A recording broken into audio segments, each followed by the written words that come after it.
Nos últimos meses, um fenômeno tem chamado a atenção de especialistas em saúde e comportamento: a volta da valorização da magreza extrema. Impulsionada pelas redes sociais, pelo uso cada vez mais frequente de medicamentos para emagrecimento e por um fluxo constante de imagens que parecem estabelecer um padrão quase inalcançável, essa tendência tem levantado um importante alerta sobre seus impactos na saúde mental e na relação que as pessoas desenvolvem com o próprio corpo. Para conversar sobre esse tema tão recente, nós recebemos hoje aqui no Papo com Ela a psicóloga Alexia Zain, ela que é especialista em obesidade, emagrecimento e transtornos alimentares. Alexia, muito obrigada por aceitar o nosso convite para a gente falar desse movimento que já existiu, tinha amainado e volta com força total nesse momento, que é esse culto à magreza extrema, né? Muito propiciado também por essa infinidade de medicamentos que hoje estão disponíveis no mercado. Qual é o prejuízo disso e quanto isso também contribui para o surgimento de transtornos alimentares? A gente vê que o uso das medicações anti-obesidade tem sido uma grande revolução, principalmente quando a gente fala da obesidade, que traz muitas doenças. Mas quando a gente vê que outras pessoas também estão tendo acesso a essa medicação, né, e fazendo uso, muitas vezes ali, ainda mais para emagrecer, a gente vai vendo que vai surgindo cada vez mais uma busca excessiva pela magreza, por um padrão estético elevado, em que muitas vezes vai gerando um sofrimento. E quando a gente fala nos transtornos alimentares, a gente tem ali alguns principais, como a anorexia, a bulimia, a compulsão alimentar. E esses transtornos, eles geram muito sofrimento. Tanto que um dado interessante, de certa forma, é o único transtorno alimentar que pode potencialmente matar por si só é a anorexia, porque a pessoa ela fica extremamente desnutrida, ao ponto em que ela pode vir a falecer por desnutrição. Então, a gente vê hoje que a medicação, muitas vezes, ela tem facilitado essa forma da pessoa conseguir emagrecer e estar extremamente magra. Um dos padrões de beleza que a gente vê hoje é ou um corpo extremamente magro ou um corpo extremamente magro e musculoso. Quando a gente fala em padrão de beleza, significa que ele está sendo ditado por alguém. Se a gente vai olhar lá no renascentismo, o padrão de beleza era outro. Eram mulheres volumosas, a gente tem isso retratado nas obras de arte, né? Em que momento essa magreza extrema passou a ser considerado o padrão que deve ser vigente na sociedade?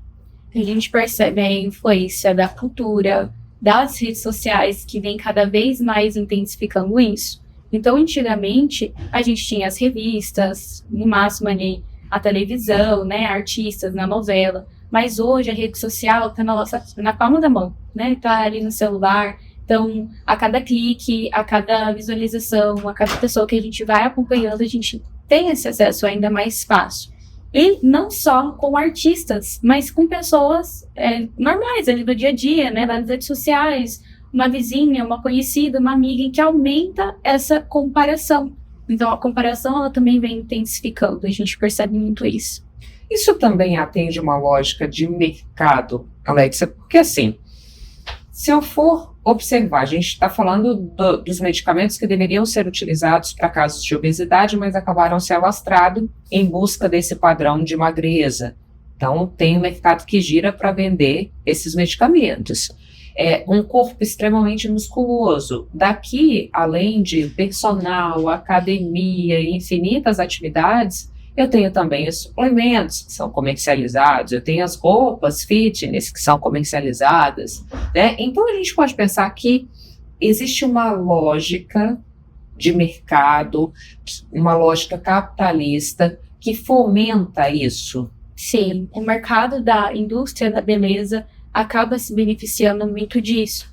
E é até irônico, engraçado, mas a gente tem um problema, por exemplo, a obesidade, em que a gente tem uma solução, mas a gente, a partir dessa solução, encontra outros problemas. Então, esse mercado, ele vai dizer, tá, agora que você já não tá mais num corpo, né, num sobrepeso, agora você já tá com a pele flácida quando usa aí as medicações, então você precisa fazer algum procedimento estético na área da face, tanto que a face é uma das áreas que tem se destacado muito, não somente o corpo, mas agora nessa nova era da magreza extrema a gente percebe muito isso.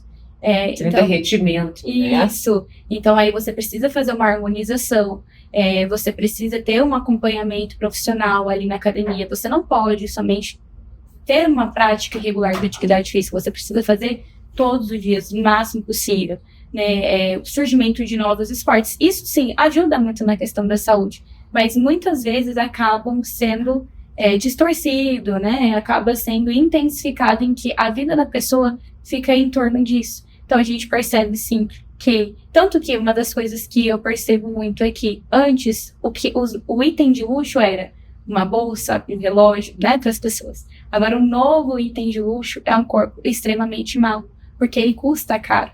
E é exatamente isso que não aparece, né, nas redes sociais. Aparece ali a pessoa só, não, estou treinando e comendo. Muito bem, mudei meu estilo de vida, mas não mostra o quanto financeiramente aquela pessoa precisou investir para conseguir manter esse estilo de vida. Você falou da rede social e de como existe um universo de conteúdo sendo produzido nesse sentido e como as pessoas acabam se comparando com aquilo, né? A gente sabe que tem o universo dos influenciadores que faz isso de uma forma bastante consistente. E muitas vezes a gente vê pessoas que não são da área de nutrição, que não são da área de saúde, que não são da área da educação física, falando sobre receitas, treinos, formas de se atingir essa magreza extrema que é buscada, né, atualmente. Isso também é um risco? Sim, com certeza. Justamente porque, às vezes, o que é vendido como algo saudável, na verdade, não é tão saudável assim. Então, existem ali nas redes sociais, TikTok, Twitter, pessoas divulgando, veja como eu emagreci em tantos dias, em 5 dias, 10 quilos, sei lá.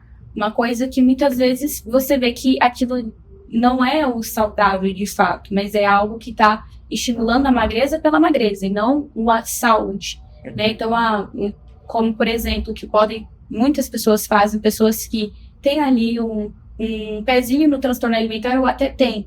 Então, um jejum muito prolongado, uma restrição alimentar, uma culpa ao comer, passar horas sem comer e se sentir feliz por isso, porque não conseguiu comer, se sentir mais disciplinada, mais vitoriosa, porque conseguiu ter um autocontrole. Então, muitas vezes, essas influências traz isso como uma vitória, uma conquista, sendo que, na verdade, não favorece uma saúde de fato. Sai de um padrão de normalidade, né? E a gente estava falando sobre o transtorno alimentar e o risco que ele pode trazer para a vida da pessoa, inclusive o risco de morte, quando você fala da anorexia.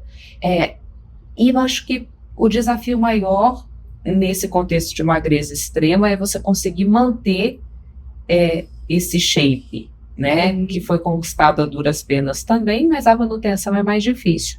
É nesse contexto, Alexia, que esse transtorno pode se instalar e depois existe uma forma de reverter essa situação, mas quanto custa isso, né? Sob o ponto de vista da saúde mental, sob o ponto de vista do manejo mesmo que essa pessoa vai precisar ter no dia a dia.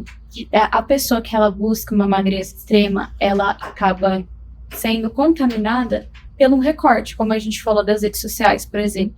O recorte de que eu emagreci, agora eu tenho relacionamento, eu emagreci, consegui uma promoção no trabalho, eu emagreci e sou mais feliz.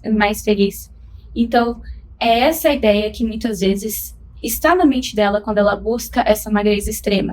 E aí, na busca excessiva pela magreza, ela acaba deixando para trás uma qualidade de vida, né? Por ela não se sentir bem com ela mesma, com o próprio corpo, ela acaba se isolando, ela se sente muito mal. Então, tudo isso vai impactando na saúde mental dela e também no corpo, porque a forma como ela se vê, a autoestima dela acaba ficando mais baixa. Então, a forma como ela se vê, a forma como ela lida com os outros, ela deixa de ter tantas relações porque ela já não sai. Então, tudo isso acaba impactando a qualidade de vida dela.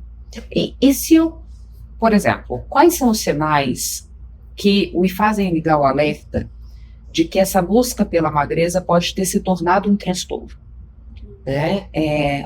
Quais são os indicativos de que, olha, eu preciso cuidar, porque isso aqui não vai ter um desfecho que é bacana. Então, eu queria que você dissesse o seu ponto de vista de consultório mesmo, da prática psicológica, né, desse atendimento, o que sinaliza para isso? Uma relação conturbada com a comida, então, a restrição alimentar e, principalmente, a restrição seguida de purgação, que pode ser ficar horas sem comer, ficar horas na academia fazendo exercícios físicos, ou ter alto índice de vômitos, por exemplo, tomar laxantes, tomar diuréticos, tudo isso, né? A pessoa ela pode, por exemplo, deixar de sair para não ter que comer e não ser questionada por isso. Porque muitas vezes eu já ouvi relatos assim, por isso eu lhe pergunto, né? Quando você disse assim, existe também um risco de o que eu associo a essa magreza.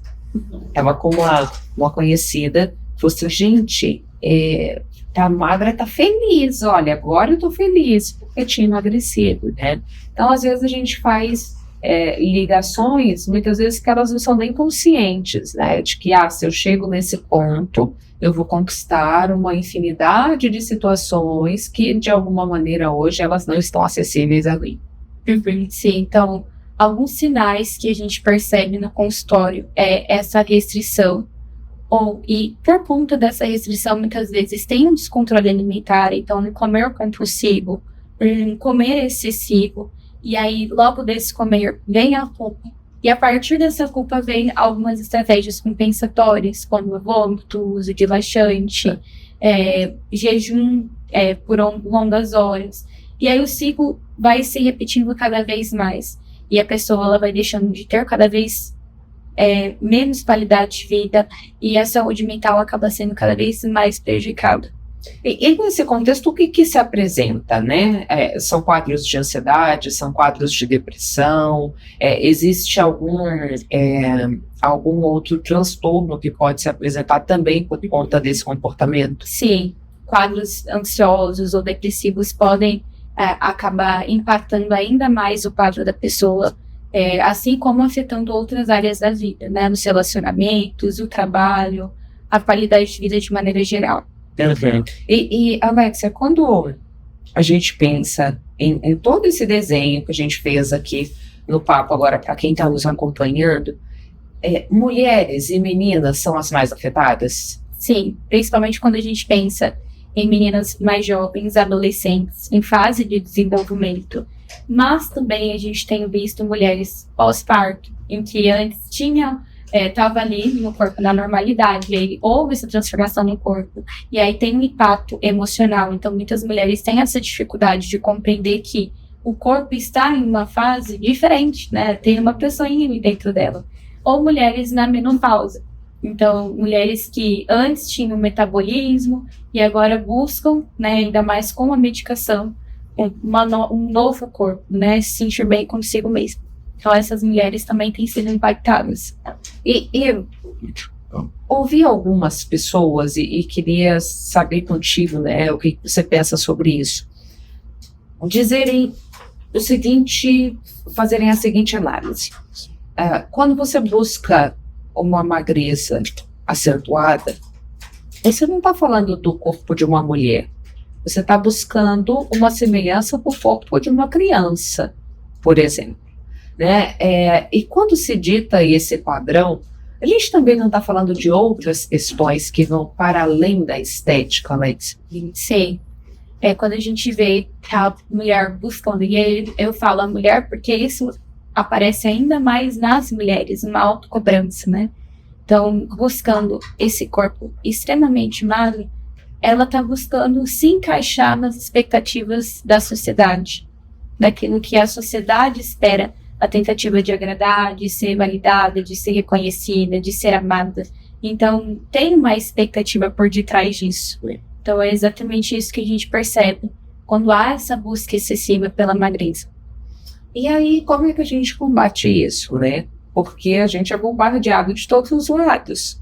Para quem está em casa assistindo a gente, que tem uma filha adolescente, para a pessoa que se viu, né, nesse contexto buscando atingir esse corpo que seria considerado o ideal, qual é o processo para a gente entender até onde é possível e o que passa a ser excesso, né? Quais são os filtros que a gente precisa adotar nesse caminho? É interessante pensar no conceito da autoestima. O que é autoestima? Autoestima é tudo que engloba aquilo que você é. Então, quem você é, o que você pensa, os seus valores, aquilo que você faz bem, aquilo que você gosta, inclusive o seu corpo. E também tem a imagem corporal, né? Então, a forma como você se vê, o que você gosta da sua imagem física, né, na matéria, e aquilo que você não gosta.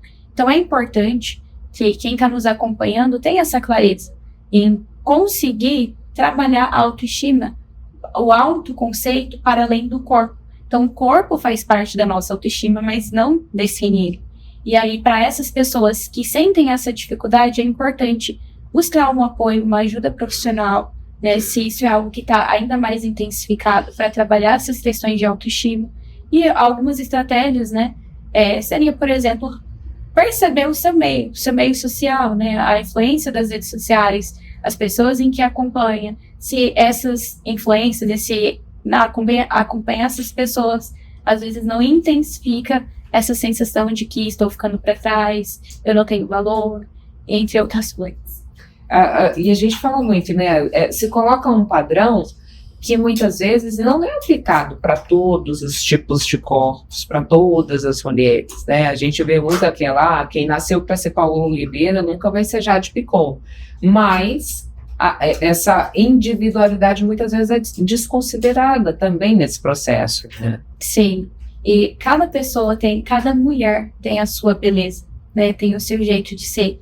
E é exatamente isso que muitas mulheres encontram uma frustração, porque aquela mulher tem o seu corpo, tem a sua individualidade, tem o seu jeito de ser, e aí ela tenta se enquadrar, tenta se encaixar aonde ela não vai se encaixar, não porque ela não consegue, mas porque ela tem uma beleza que é própria dela, diferente de outras mulheres.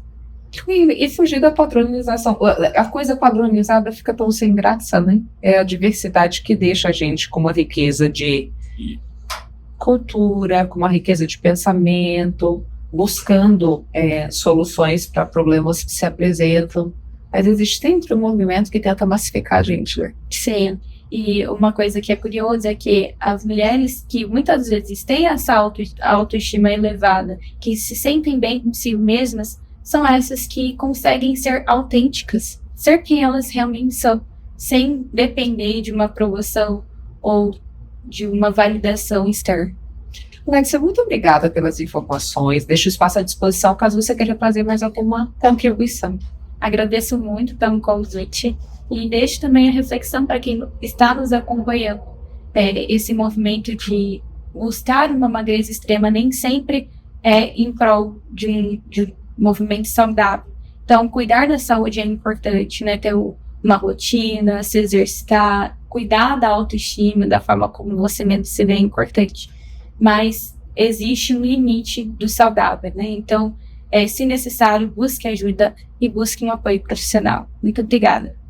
Intervalo, a gente volta já já.